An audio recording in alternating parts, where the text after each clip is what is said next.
There are two criteria to define the first month of the Hebrew year. One is the rabbinic criteria, letting the month containing the first full moon of the year be Nisan.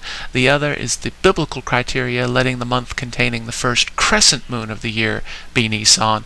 As you can see, the biblical criteria gives you a first month that lies entirely in the new year, and the rabbinic criteria gives you a month that straddles the 2 years and often begins in winter.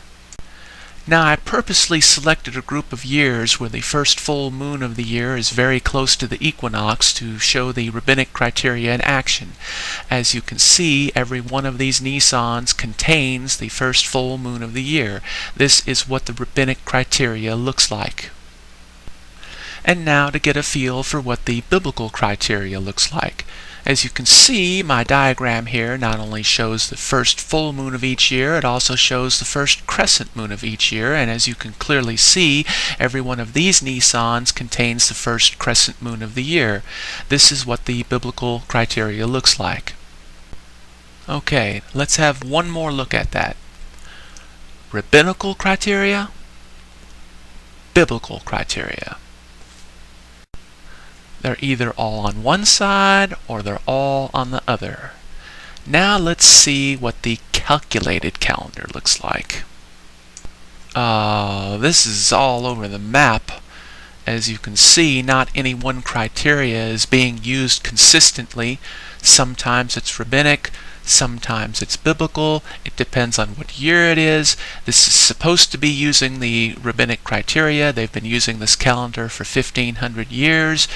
Anybody who tells you 2014 is the last tetrad and they're using this calendar, they're not getting the full picture. Sometimes they're seeing the tetrads through the rabbinic lens, sometimes they're seeing the tetrads through the biblical lens.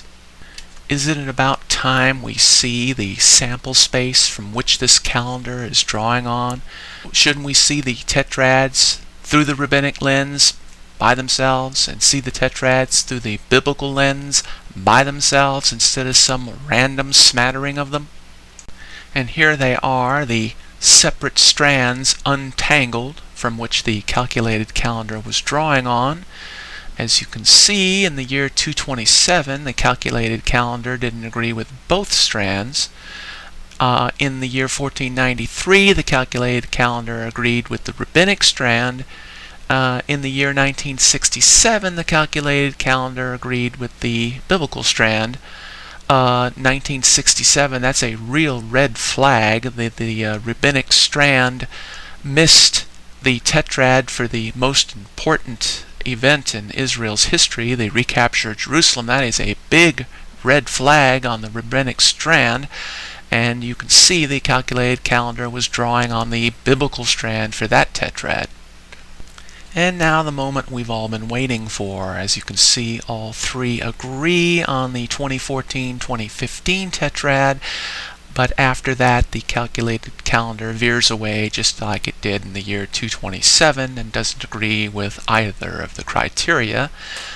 The 2061 tetrad is probably a little suspect considering that the rabbinic strand missed the 1967 tetrad, and if you believe, like some, that we are on the last pope, I don't think Pope Francis is going to live to be 124 years old, and so that leaves us with the biblical strand, which was the only strand that had the 1967 tetrad from which the calculated calendar drew on, and Pope Francis would only have to live to be 95 to reach the year 2032, so I'd say that's a pretty solid date there, and 2014 isn't the last tetrad in either calendar.